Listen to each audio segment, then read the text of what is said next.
दोस्तों एक बार फिर से मैं आपके लिए Indian navy SSC officer recruitment 2026 form fill up apply online process की अपडेट लेके आ चुके हैं। किस तरह से आप इंडियन नेवी के 275 खाली पदों के लिए अपने फॉर्म अप्लाई कर सकते हो, स्टेप बाय स्टेप कंप्लीट जानकारी आपको इस वीडियो में दी जाएगी। लास्ट डेट की अपडेट है, अंतिम मौका है, केवल 2 दिन शेष रह गए हैं। आपके पास यहां पर सुनहरा और बड़ा अवसर है, आप जल्द से जल्द अपना फॉर्म अप्लाई कर ले। अंतिम समय का वेट न करें, आखिरी समय में कोई भी प्रॉब्लम आपके सामने आ सकती है, तो आप आज ही से अभी से अपना फॉर्म अप्लाई कर ले। अंतिम समय में फॉर्म भरते समय अगर आपके सामने कोई भी टेक्निकल प्रॉब्लम आ रही है तो उसका हल भी आपको इस वीडियो में मिल जाएगा। आखिरी समय में फॉर्म भरते समय आपको कोई भी ऐसी गलती या फिर मिस्टेक नहीं करनी होगी जिसको करने से आपका एप्लीकेशन फॉर्म भी रिजेक्ट हो सकता है। फॉर्म अप्लाई करते समय आप अपना रजिस्ट्रेशन किस प्रकार से करोगे, किस प्रकार से आपको अपनी personal detail, qualification detail fill करनी होगी, डॉक्यूमेंट, सिग्नेचर, फोटोग्राफ कैसे और कितने केबी में आप अपलोड करोगे, फीस पेमेंट करते हुए रजिस्ट्रेशन से लेकर प्रिंट तक आप कैसे अपना फॉर्म अप्लाई करोगे, पूरी जानकारी के लिए आपको ये वीडियो शुरू से लेके एंड तक बिना स्किप किए हुए देखनी होगी। इस वीडियो को पूरा देखने पर ही आपके सभी सवाल और डाउट क्लियर होंगे। तो चलिए दोस्तों, बिना कोई वक्त कमाए शुरू करते हैं Indian navy SSC officer recruitment form fill up की पूरी जानकारी। फॉर्म भरने से पहले आपको सबसे पहले हमारी वेबसाइट IND सरकारी नौकरी के इस पेज पर विजिट करना होगा, जिसका लिंक आपको नीचे description plus first comment box में मिल जाएगा। और हमारे इस पेज पर विजिट करके आप यहां से इंडियन नेवी एसएससी ऑफिसर का फॉर्म अप्लाई कर सकते हो। इंडियन नेवी भारतीय नौसेना की ओर से 275 वैकेंसीज निकाली गई है। यहाँ पर अलग अलग डिसिप्लिन पोस्ट के लिए वैकेंसीज है, जैसे कि एग्जीक्यूटिव ब्रांच के लिए 90 वैकेंसीज है, पायलट के लिए 25, ATC के लिए 15, इसी तरह से सभी के लिए आप यहाँ से वैकेंसी चेकआउट कर ले।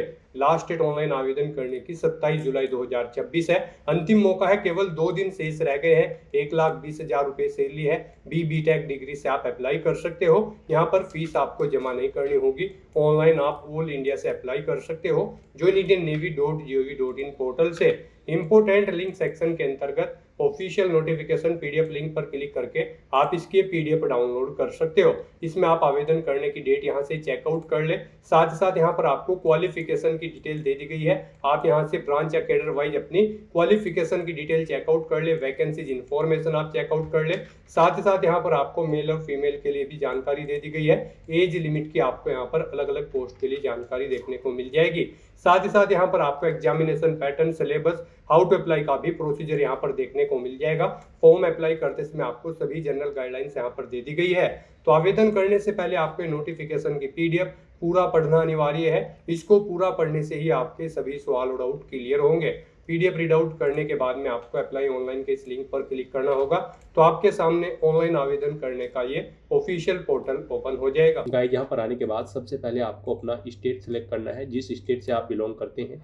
ये कैप्चा कोड आपको यहाँ पर एंटर करना है और उसके बाद सेव के इस ऑप्शन पर क्लिक करना है। फिर आपके सामने कुछ इस तरह से इंटरफेस ओपन होगा। यहाँ पर अगर आपने पहले से रजिस्ट्रेशन कर रखा है तो आपको अपनी ईमेल ID एंटर करनी है, अपना पासवर्ड एंटर करना है, ये कैप्चा कोड आपको यहाँ पर एंटर करना है और उसके बाद लॉगिन की स्टेप पर क्लिक करते हुए आपको अपने डैशबोर्ड में लॉगिन करके अपना फॉर्म अप्लाई कर लेना है। और गाइज, अगर आप यहाँ पर इस भर्ती के लिए फर्स्ट टाइम अप्लाई करने जा रहे हो तो सबसे पहले यहाँ पर आपको अपना रजिस्ट्रेशन करना होगा। उसके लिए आपको यहाँ पर रजिस्टर की स्टेप पर क्लिक करना है। फिर आपके सामने कुछ इस तरह से इंटरफेस ओपन होगा। अब यहाँ पर आपको रजिस्ट्रेशन करने से पहले अपनी कोई एक ID सिलेक्ट करनी है रजिस्ट्रेशन करने के लिए। इसमें आप कोई भी ऑप्शन सिलेक्ट कर सकते हैं, जैसे कि वोटर ID या फिर ड्राइविंग लाइसेंस या फिर पैन कार्ड या फिर 10th-12th का सर्टिफिकेट। आप अपने अकॉर्डिंग यहाँ पर कोई भी ऑप्शन सिलेक्ट करें और उसका नंबर यहाँ पर आप एंटर करें। ये कैप्चा कोड आप यहाँ पर एंटर करें और उसके बाद सेव के इस ऑप्शन पर क्लिक कर दें। नेक्स्ट यहाँ पर आपको अपनी पर्सनल डिटेल देनी है। यहाँ पर आपको अपना फर्स्ट नेम एंटर करना है, मिडिल नेम, लास्ट नेम अगर है तो वो भी आप एंटर कर दें। अपना मोबाइल नंबर एंटर करें, अपने फादर या फिर मदर का नाम एंटर करें, अपने गार्जियन का नाम एंटर करना चाहते हैं तो वो आप एंटर कर दें। उसके बाद यहाँ पर आपको अपनी डेट ऑफ बर्थ इस कैलेंडर में से सिलेक्ट कर लेनी है।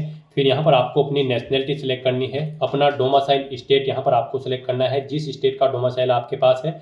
उसके बाद यहाँ पर आपको अपना जेंडर सिलेक्ट करना है, अपना मैरिटल स्टेटस देना है, आप सिंगल हो या फिर मैरिड, आप अपने अकॉर्डिंग ऑप्शन सेलेक्ट करें। फिर आपको इस पेज को नीचे स्क्रॉल डाउन करना है। फिर यहाँ पर आपसे पूछा गया है कि क्या आपकी डेट ऑफ बर्थ आधार के अकॉर्डिंग सेम है जो आपकी 10वीं की मार्कशीट में है या फिर अदर ऑफिशियल सर्टिफिकेट्स में है। तो यहाँ पर आपको येस ऑप्शन सेलेक्ट करना है। फिर यहाँ पर आपको आपकी बॉडी पर जो कोई कट या तिल का निशान है तो उन 2 पहले इसका नाम यहाँ पर देना है, नहीं है तो आपको नो मार्क एंटर कर देना है। फिर आपसे पूछा गया कि क्या आपके पास आधार कार्ड है, अगर है तो आप यस करें, नहीं तो नो ऑप्शन सेलेक्ट करें। पैन कार्ड है तो यस करें, नहीं तो नो करें। फिर वोटर आईडी है तो उसमें भी आप यस या नो करें। पासपोर्ट है तो उसमें भी आप यस या नो ऑप्शन सेलेक्ट करें। राशन कार्ड है तो उसमें भी आप अपने अकॉर्डिंग यस या नो ऑप्शन सेलेक्ट कर दें। आपके पास इनमें से कोई एक आईडी होनी अनिवार्य है। फिर गाइस यहाँ पर आपको अपनी एजुकेशनल डिटेल देनी है। आप एजुकेशनल डिटेल के इस ऑप्शन पर क्लिक करें। उसके बाद आपके सामने कुछ इस तरह से इंटरफेस शो होगा। यहाँ पर आपको अपनी हाईएस्ट क्वालिफिकेशन सेलेक्ट कर लेनी है। जो भी आपकी हाईएस्ट क्वालिफिकेशन है वो आपको यहाँ पर सेलेक्ट कर लेनी है। फिर हाईएस्ट स्ट्रीम यहाँ पर आपको सेलेक्ट कर लेनी है अपनी क्वालिफिकेशन की। फिर यहाँ पर आपको अपनी एडिशनल क्वालिफिकेशन सेलेक्ट कर लेनी है। अगर आपके पास कोई एडिशनल क्वालिफिकेशन है तो यहाँ पर आप सेलेक्ट कर लें। उसके बाद यहाँ पर आपको अपनी अकाउंट की डिटेल प्रोवाइड करनी है। यहाँ पर आपको अपनी ईमेल आईडी एंटर करनी है, अपना पासवर्ड आपको एंटर करना है। पासवर्ड यहाँ पर आप कोशिश करें कि आपका पासवर्ड अल्फा न्यूमेरिक फॉर्मेट में हो। मीन्स आपके पासवर्ड में कम से कम एक अपर केस कैरेक्टर, एक लोअर केस कैरेक्टर, एक इंटीजर नंबर और एक स्पेशल कैरेक्टर जैसे कि @ हैश या फिर डॉलर होना चाहिए। और 6 कैरेक्टर से 20 कैरेक्टर के बीच में आपका पासवर्ड यहाँ पर होना चाहिए। वही पासवर्ड यहाँ पर आपको कंफर्म पासवर्ड फील्ड में एंटर करना है और जो ईमेल आईडी आप यहाँ पर एंटर करेंगे वही ईमेल आईडी आपको दोबारा से यहाँ पर एंटर कर देनी है कंफर्मेशन के लिए। उसके बाद आपको ये कैप्चा कोड इस बॉक्स में एंटर करना है और फिर गाइस आपको यहाँ पर आई एग्री के इन दोनों चेकबॉक्सेस को ओके कर देना है। यहाँ पर अगर आप अलर्ट चाहते हैं अपनी ईमेल आईडी पर या फिर किसी और मोबाइल नंबर पर तो आप इस चेकबॉक्स को ओके करेंगे, अदरवाइज आप इसे ओके करें या ना करें कोई फर्क नहीं पड़ेगा। सेकंड चेकबॉक्स को आपको ओके करने अनिवार्य है। इस तरह से अपनी सभी डिटेल्स फिल करने के बाद फिर आपको सेव के ऑप्शन पर क्लिक कर देना है। इस तरह से आपका रजिस्ट्रेशन सक्सेसफुली कंप्लीट हो जाएगा। एक ईमेल आपकी रजिस्टर्ड ईमेल आईडी पर सबमिट की गई है, वहां पर आपको क्लिक करके अपनी ईमेल आईडी को कंफर्म कर लेना है। आपकी ईमेल आईडी पर कुछ इस तरह से एक मेल आएगी। यहाँ पर आपको क्लिक हियर टू कंफर्म इस लिंक पर क्लिक करना है, क्लिक हियर के। उसके बाद आपके सामने कुछ इस तरह से इंटरफेस ओपन होगा। यहाँ पर अब आपको अपना मोबाइल वेरिफिकेशन करना है। यहाँ पर आपके मोबाइल नंबर पर एक OTP आया होगा, वो OTP आपको यहाँ पर एंटर करना है। ये कैप्चा कोड यहाँ पर एंटर करना है और वेरीफाई की स्टेप पर क्लिक करके अपना मोबाइल भी आपको वेरीफाई कर लेना है। नेक्स्ट यहाँ पर आपको अपना स्टेट सिलेक्ट करना है। उसके बाद यहाँ पर आपको ये कैप्चा कोड एंटर करना है और सेव के इस बटन पर क्लिक कर देना है। फिर आपके सामने लॉगिन का यही इंटरफेस ओपन हो जाएगा। अब यहाँ पर आपको अपना ईमेल एड्रेस एंटर करना है, अपना पासवर्ड आपको एंटर करना है जो आपने क्रिएट किया है, ये कैप्चा कोड यहाँ पर एंटर करना है और लॉगिन की स्टेप पर क्लिक करके अपने डैशबोर्ड में लॉगिन कर लेना है। नेक्स्ट आपके सामने कुछ इस तरह से इंटरफेस ओपन होगा। यहाँ पर आपने जो अपनी हाईएस्ट क्वालिफिकेशन दी थी वो आपको ऑटोमेटिकली फिर मिल जाएगी और यहाँ पर जो रिक्वायर्ड क्वालिफिकेशन है जो आपने प्रोवाइड कराई थी रजिस्ट्रेशन टाइम पे वो यहाँ पर आपको ऑटोमेटिकली फिर मिलेगी। अब यहाँ पर आपको बताना है कब आपने पास आउट की है, अपनी ये ग्रेजुएशन क्वालिफिकेशन आपने कब पास आउट की है वो ईयर आप यहाँ पर सेलेक्ट करें। उसके बाद यहाँ पर आपको पूछा गया है कि क्या आप कंप्लीट कर चुके हो या फिर फाइनल ईयर में हो। यहाँ पर आप ऑप्शन सिलेक्ट करें कंप्लीटेड फाइनल ईयर अगर आप अपनी ग्रेजुएशन कंप्लीट कर चुके हो। फिर यहाँ पर आपसे पूछा गया है आपके ग्रेजुएशन के मार्क्स आपके परसेंटेज में थे या फिर CGPA में। परसेंटेज में अगर थे तो यहाँ पर आपको अपने 5 सेमेस्टर्स की एग्रीगेट परसेंटेज एंटर करनी है और अगर आपने यहाँ पर BTech plus MTech integrated course किया है तो आपको 7 सेमेस्टर के यहाँ पर परसेंटेज एंटर कर देनी है। उसके बाद यहाँ पर आपको अपनी टोटल परसेंटेज सभी सेमेस्टर की यहाँ पर आपको एंटर कर देनी है। फिर यहाँ पर आपको अपनी ग्रेजुएशन की मार्कशीट अपलोड करनी है। ये आपकी PDF फाइल में होनी चाहिए, 2 MB तक उसका साइज होना चाहिए। आपको चूज फाइल बटन पर क्लिक करना है, फाइल को सिलेक्ट करना है और अपनी ग्रेजुएशन की मार्कशीट यहाँ पर आपको अपलोड कर देनी है। उसके बाद आपको देना है यूनिवर्सिटी का नाम जिससे आपने अपनी ग्रेजुएशन कंप्लीट की है। फिर यहाँ पर आपको देना है कॉलेज का नाम जिससे आपने अपनी ग्रेजुएशन कंप्लीट की है। कॉलेज का स्टेट आप यहाँ पर सिलेक्ट करें किस स्टेट में वो आपका कॉलेज है। फिर यहाँ पर आपको कॉलेज का डिस्ट्रिक्ट सिलेक्ट कर लेना है। किस डिस्ट्रिक्ट में आपका कॉलेज है। उसके बाद यहाँ पर आपसे पूछा गया कि क्या आपकी डिग्री AICTE या फिर UGC अप्रूव्ड है।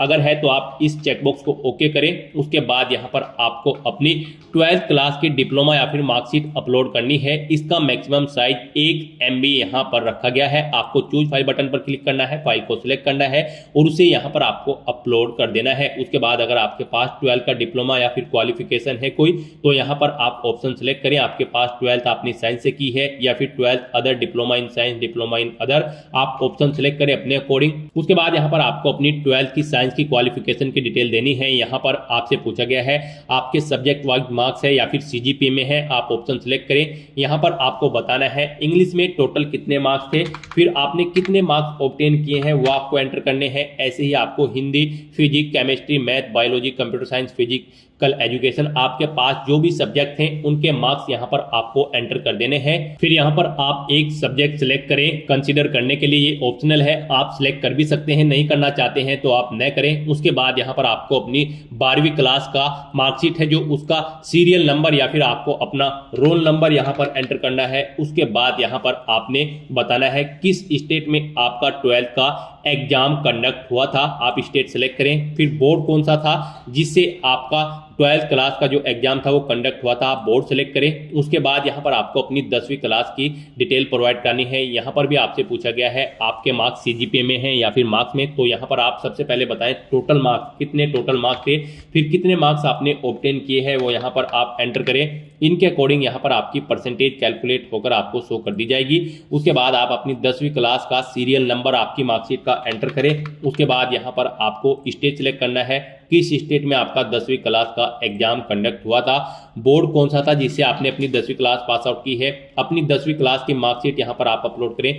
चूज फाइल बटन पर क्लिक करें, फाइल को सिलेक्ट करें और उसे यहाँ पर अपलोड कर दें। इस फाइल का साइज 1 MB मैक्सिमम रखा गया है। PDF फॉर्मेट में आपकी यहाँ पर ये फाइल होनी चाहिए। फिर आपके पास यहाँ पर पासिंग सर्टिफिकेट आपको अपलोड करना है। पासिंग सर्टिफिकेट आपके अपनी 10वीं क्लास का यहाँ पर आपको अपलोड कर देना है। आपके पास जो सर्टिफिकेट होगा 10वीं क्लास का पासिंग वो यहाँ पर आपको अपलोड कर देना है। ये भी PDF फॉर्मेट में अपलोड होगा। 1 MB यहाँ पर इसका भी साइज रखा गया है। इस तरह से यहाँ पर अपनी ये सभी डिटेल्स फिल आउट करने के बाद आपको ये कैप्चा कोड एंटर करना है यहाँ पर और सेव के इस बटन पर क्लिक कर देना है। इस तरह से यहाँ पर आपकी एजुकेशनल क्वालिफिकेशन की सभी डिटेल सेव हो जाएगी। फिर आपको यहाँ पर अपनी कम्युनिकेशन डिटेल प्रोवाइड करनी है। आपको अपना परमानेंट एड्रेस एंटर करना है। उसके बाद आपको अपना कोरोस्पोंडेंस एड्रेस एंटर करना है और अगर आपका कोरोस्पोंडेंस एड्रेस आपके परमानेंट एड्रेस के अकॉर्डिंग सेम है तो आप यहाँ पर सेम एज परमानेंट एड्रेस इस चेकबॉक्स को ओके कर दें। ऑटोमेटिकली आपका कोरोस्पोंडेंस एड्रेस आपके परमानेंट एड्रेस के अकॉर्डिंग फिल हो जाएगा। उसके बाद आप इस पेज को नीचे स्क्रॉल डाउन करें। नेक्स्ट यहाँ पर आपको अपने डॉक्यूमेंट्स अपलोड करने हैं। गाइज आपको इस सेक्शन में केयरफुली अपने डॉक्यूमेंट अपलोड करने हैं। मोस्टली कैंडिडेट इस सेक्शन में गलती कर देते हैं जिसकी वजह से उनके एप्लीकेशन फॉर्म रिजेक्ट हो जाते हैं। तो इस सेक्शन को आपको केयरफुली कंप्लीट करना है। यहाँ पर आपको दी गई गाइडलाइंस के अकॉर्डिंग ही अपने डॉक्यूमेंट्स अपलोड करने हैं, अदरवाइज आपका एप्लीकेशन फॉर्म रिजेक्ट हो सकता है। जैसे कि यहाँ पर आपको अपना फोटोग्राफ, सिग्नेचर और डोमिसाइल सर्टिफिकेट अपलोड करना है। फोटोग्राफ यहाँ पर आपका जी हाँ दोस्तों JPG या फिर JPEG फॉर्मेट में होना चाहिए। 100 KB से कम उसका साइज होना चाहिए और यहाँ पर उसका जो मैक्सिमम हाइट है वो 400 पिक्सल होनी चाहिए और जो विड्थ है वो 300 पिक्सल होनी चाहिए।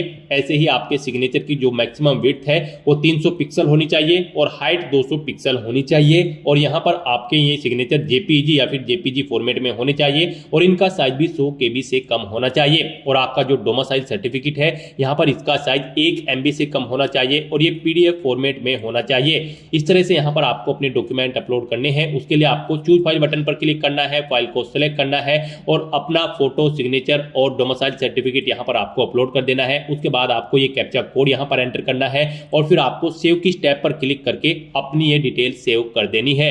इस तरह से यहाँ पर आपकी कम्युनिकेशन डिटेल सक्सेसफुली सेव हो जाएगी। आपका यूजर प्रोफाइल कंप्लीट हो चुका है।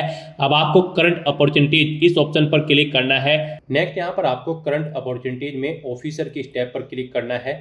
फिर यहाँ पर आपको इंडियन नेवी SSC ऑफिसर जून 2027 कोर्स का ये सेक्शन देखने को मिल जाएगा। यहाँ पर इस भर्ती में पार्टिसिपेट करने के लिए आप इसकी अप्लाई करने की स्टार्टिंग और लास्ट डेट यहाँ से चेकआउट कर सकते हो और व्यू डिटेल के इस ऑप्शन पर क्लिक करके आप इसकी डिटेल व्यू कर सकते हो और उसके बाद फिर आपको अप्लाई करना है। अप्लाई करने के लिए आपको अप्लाई नाउ के इस कॉलम में ये ऑप्शन दिया गया है, इस पर क्लिक करके आप इस भर्ती के लिए सिंपली अप्लाई कर सकते हैं। अप्लाई के ऑप्शन पर क्लिक करने के बाद यहाँ पर आपके सामने कुछ जनरल इंस्ट्रक्शंस ओपन होंगे। फॉर्म अप्लाई करने से पहले आपको इन्हें केयरफुली रीड आउट कर लेना है। इन चेकबॉक्सेस को आपको ओके करना है और फिर आपको अप्लाई नाउ के इस टैब पर क्लिक करना है। नेक्स्ट आपके सामने कुछ इस तरह से इंटरफेस ओपन होगा। अब यहाँ पर आपका फॉर्म स्टार्ट हो चुका है। आपको 1 बाय 1 करके इन स्टेप्स को कंप्लीट करते हुए अपना फॉर्म अप्लाई करना है। तो गाइस यहाँ पर अब आपको सबसे पहले अपना फुल नेम एंटर करना है अपनी 10वीं की मार्कशीट के अकॉर्डिंग। फिर आपको आपके फादर का नाम और आपकी मदर का नाम ऑटोमेटिकली फिल मिलेगा, जो कि आपके रजिस्ट्रेशन से यहाँ पर फैच कर लिया गया है। आप अपनी नेशनलिटी भी यहाँ पर ऑटोमेटिकली फील्ड देखेंगे, ये भी आपके रजिस्ट्रेशन से फैच कर ली गई है। अब आपको यहाँ पर अपनी बेसिक डिटेल्स प्रोवाइड करनी है। यहाँ पर आपकी बॉडी पर कोई कट या तिल का निशान है तो उसका पहले इसका नाम भी आपको ऑटोमेटिकली फिल मिलेगा, ये भी आपने पीछे फिल किया था। अब यहाँ पर आप अपना डोमिसाइल स्टेट सेलेक्ट करें, उसके बाद यहाँ पर आप डिस्ट्रिक्ट सेलेक्ट करें। फिर यहाँ पर आपको आपकी SMS लैंग्वेज और हाइट की डिटेल ऑटोमेटिकली फिर मिलेगी। उसके बाद यहाँ पर आपको अपना 12 डिजिट का आधार नंबर एंटर करना है। फिर आपसे पूछा गया है कि क्या आपके पास पैन कार्ड है, अगर है तो आप यस करेंगे और फिर अपना पैन नंबर यहाँ पर एंटर करेंगे। आपके पास वोटर ID है तो यहाँ पर यस करें, उसका नंबर एंटर करें। नहीं है तो इनमें आप नो ऑप्शन सेलेक्ट कर लेंगे। यहाँ पर आपके पास कोई एक ID होनी जरूरी है, जैसे कि पासपोर्ट या फिर राशन कार्ड या फिर वोटर ID या फिर पैन कार्ड। इनमें से आप कोई एक ID सिलेक्ट करें, उसका नंबर एंटर करके उसकी डिटेल यहाँ पर प्रोवाइड कर दें। इस तरह से यहाँ पर आपको अपनी ये बेसिक इन्फॉर्मेशन देनी है और उसके बाद फिर आपको सेव एंड नेक्स्ट के इस ऑप्शन पर क्लिक करना है। नेक्स्ट यहाँ पर आपको अपनी एजुकेशनल क्वालिफिकेशन की डिटेल प्रोवाइड करनी है। गाइज आप ऑफिशियल नोटिफिकेशन में से चेकआउट कर सकते हो यहाँ पर किस ब्रांच के किस कैडर पर अप्लाई करने के लिए क्या आपकी क्वालिफिकेशन रिक्वायर्ड है। जैसे कि executive branch GSX hydro cadre पर अप्लाई करने के लिए आपके पास BTech की डिग्री होनी चाहिए किसी भी डिसिप्लिन के अंतर्गत कम से कम 60% मार्क्स के साथ। तो यहाँ पर आपको ऑफिशियल नोटिफिकेशन में से अपनी एजुकेशनल क्वालिफिकेशन चेकआउट कर लेनी है कि किस ब्रांच के किस कैडर पर अप्लाई करने के लिए क्या आपकी एजुकेशनल क्वालिफिकेशन रिक्वायर्ड है, क्या यहाँ पर आपकी आयु सीमा रिक्वायर्ड है। ये जानकारी आप यहाँ से इस नोटिफिकेशन में से चेकआउट करें। उसके बाद यहाँ पर आप अपनी क्वालिफिकेशन की डिटेल प्रोवाइड कर दें। यहाँ पर क्वालिफिकेशन की डिटेल प्रोवाइड करने के बाद आपको इस पेज को नीचे स्क्रॉल करना है और फिर यहाँ पर आपको आपकी ग्रेजुएशन की डिटेल ऑटोमेटिकली फिर मिलेगी, जो आपने अपनी यूजर प्रोफाइल क्रिएट करते समय डिटेल प्रोवाइड की थी ग्रेजुएशन की, वो यहाँ पर आपको ऑटोमेटिकली फिर मिलेगी। आप इसमें कुछ भी एडिट नहीं कर सकते हो, आप इसे चेकआउट करें। उसके बाद यहाँ पर आपको आपकी 12वीं क्लास की डिटेल भी ऑटोमेटिकली फिर मिलेगी, ये भी आपने अपनी प्रोफाइल क्रिएट करते समय प्रोवाइड कराई थी। उसके बाद यहाँ पर आपको अपनी 10वीं क्लास की डिटेल भी ऑटोमेटिकली फिर मिलेगी। बस यहाँ पर आपको अपनी 10वीं क्लास का इंग्लिश के मार्क्स एंटर करने हैं, टोटल मार्क्स, और उनमें से आपने कितने ऑब्टेन किए हैं वो आपको एंटर करने हैं और उसके बाद फिर आपको सेव एंड नेक्स्ट के इस ऑप्शन पर क्लिक करना है। नेक्स्ट यहाँ पर आपको अपनी मिलिट्री रिकॉर्ड की डिटेल प्रोवाइड करनी है। गाइज यहाँ पर आपसे पूछा गया कि क्या आपको कभी आर्म फोर्सेस से डिस्चार्ज किया गया है, अगर किया गया है तो आप यस करेंगे, नहीं तो नो ऑप्शन सेलेक्ट करेंगे। आपने कभी आर्म फोर्सेस के लिए इनरोल किया है, अगर किया है तो यस करें और फिर यहाँ पर आर्म सर्विस सेलेक्ट करें, आर्मी, नेवी या फिर एयरफोर्स, किसमें आपने इनरोल किया है। नहीं किया है तो आप सिंपली नो ऑप्शन सेलेक्ट कर लेंगे। फिर यहाँ पर आपसे पूछा गया है आप इससे पहले SSB में कितनी बार पार्टिसिपेट किए हैं, कितनी बार आपने अटेम्प्ट किया है, अटेंड किया है। आप यहाँ पर 1 2 3 अपने अकॉर्डिंग ऑप्शन सेलेक्ट करें। नहीं किया है तो 0 आप ऑप्शन सेलेक्ट कर लेंगे। फिर आपसे पूछा गया है कि क्या आप पायलट एप्टीट्यूड बैटरी टेस्ट में कभी फेल हुए हैं, अगर हुए हैं तो यस करें, नहीं तो नो ऑप्शन सेलेक्ट करें। आपके पास कमर्शियल पायलट लाइसेंस है, अगर है तो यस करें और अपना CPL होल्डर फॉर्म फिल करें। नहीं है तो आप नो ऑप्शन सेलेक्ट कर लें। आप यहाँ पर मर्चेंट नेवी कैंडिडेट हैं, अगर हैं तो आप यस करेंगे और फिर यहाँ पर मर्चेंट नेवी पर्सनल डिटेल आप देंगे क्लिक करके इस लिंक पर क्लिक करते हुए फॉर्म को फिल करते हुए। नहीं है तो नो ऑप्शन आप सेलेक्ट कर लेंगे। उसके बाद आपसे पूछा गया है कि क्या आप के पास NCC का C सर्टिफिकेट है, अगर है तो आप यस करें और फिर NCC की विंग सेलेक्ट करें और NCC की ग्रेड सेलेक्ट करें। NCC की यूनिट का नाम यहाँ पर दे, कितने ईयर और मंथ का आपके पास सर्टिफिकेट है, कब वो आपको इशू हुआ है वो डेट आप सिलेक्ट करें। इस तरह से यहाँ पर आपको अपनी NCC की डिटेल देनी होगी और अगर आपके पास NCC का सर्टिफिकेट नहीं है, C सर्टिफिकेट, तो आप सिंपली नो ऑप्शन सेलेक्ट करेंगे। इस तरह से यहाँ पर आपको अपनी मिलिट्री रिकॉर्ड की डिटेल देनी है और फिर गाइज आपको यहाँ पर सेव एंड नेक्स्ट के इस ऑप्शन पर क्लिक करना है। नेक्स्ट यहाँ पर आपको आपका परमानेंट एड्रेस और कोरोस्पोंडेंस एड्रेस ऑटोमेटिकली फिर मिलेगा। जो आपने यहाँ पर प्रोफाइल क्रिएट करते समय प्रोवाइड कराया था वो एड्रेस यहाँ पर आपको देखने को मिल जाएगा। आप इन्हें चेकआउट करें, पेज को नीचे स्क्रॉल डाउन करें और फिर सेव एंड नेक्स्ट के इस ऑप्शन पर क्लिक कर दें। फिर यहाँ पर आपको अपनी कुछ और डिटेल्स प्रोवाइड करनी है। यहाँ पर आपसे पूछा गया है आपको इस भर्ती के बारे में कैसे पता चला है, एम्प्लॉयमेंट न्यूज़ से, फेसबुक से, न्यूज़पेपर से या फिर रेलवे वेबसाइट के ऐड से। यहाँ पर आप अपने कोडिंग ऑप्शन सेलेक्ट करेंगे, इनमें नहीं है तो एनी अदर ऑप्शन सेलेक्ट करेंगे और फिर यहाँ पर आप ऑप्शन सेलेक्ट कर लेंगे। इसके अकॉर्डिंग यहाँ पर आप जो ऑप्शन सेलेक्ट करेंगे उसके अकॉर्डिंग यहाँ पर आपको ऑप्शन देखने को मिलेंगे। इनमें से आपको ऑप्शन सेलेक्ट कर लेना है जैसे भी आपको इस भर्ती के बारे में पता चला है। फिर आपसे पूछा गया है कि क्या आप तैरना जानते हैं, अगर जानते हैं तो यस करें, नहीं तो नो ऑप्शन सेलेक्ट करें। उसके बाद आपसे पूछा गया है कि क्या आप प्रेजेंट या फिर पास्ट में किसी काम पर कार्यरत थे, आपको कोई एक्सपीरियंस है, अगर है तो आप यस करेंगे। उसकी डिटेल यहाँ पर देंगे जैसे कंपनी का नाम, एक्सपीरियंस कितने साल का है वो आप बताएंगे, कितने मंथ का है वो आप बताएंगे। नहीं है कोई एक्सपीरियंस तो आप सिंपली नो ऑप्शन सेलेक्ट कर लेंगे। इस तरह से यहाँ पर आपको अपनी डिटेल देनी है और फिर गाइड आपको सेव एंड नेक्स्ट के इस ऑप्शन पर क्लिक करना है। नेक्स्ट यहाँ पर आपको आपके डॉक्यूमेंट ऑटोमेटिक अपलोडेड मिलेंगे। यहाँ पर यूजर प्रोफाइल क्रिएट करते समय जब आपने अपने डॉक्यूमेंट अपलोड किए थे वो यहाँ पर आपको ऑटोमेटिकली अपलोडेड मिलेंगे। आप यहाँ पर व्यू डॉक्यूमेंट के ऑप्शन पर क्लिक करके इन्हें व्यू कर सकते हैं। इनमें आपका बीटेक की मार्कशीट है, 10वीं का सर्टिफिकेट है, रेजिडेंस प्रूफ डोमिसाइल है, आपका पासपोर्ट साइज फोटो है और सिग्नेचर है। यहाँ पर आप व्यू डॉक्यूमेंट के ऑप्शन पर क्लिक करते हुए इन्हें व्यू कर सकते हैं। इनके अलावा कोई और डॉक्यूमेंट है तो गाइज आप यहाँ पर ऐड मोर के ऑप्शन पर क्लिक करते हुए यहाँ पर फाइल को सिलेक्ट करते हुए अपना कोई और डॉक्यूमेंट या सर्टिफिकेट अगर आपके पास है तो उसे भी आप अपलोड कर सकते हैं। इस तरह से यहाँ पर अपने डॉक्यूमेंट अपलोड करने के बाद गाइज फिर आपको यहाँ पर सेव एंड नेक्स्ट के इस ऑप्शन पर क्लिक करना है।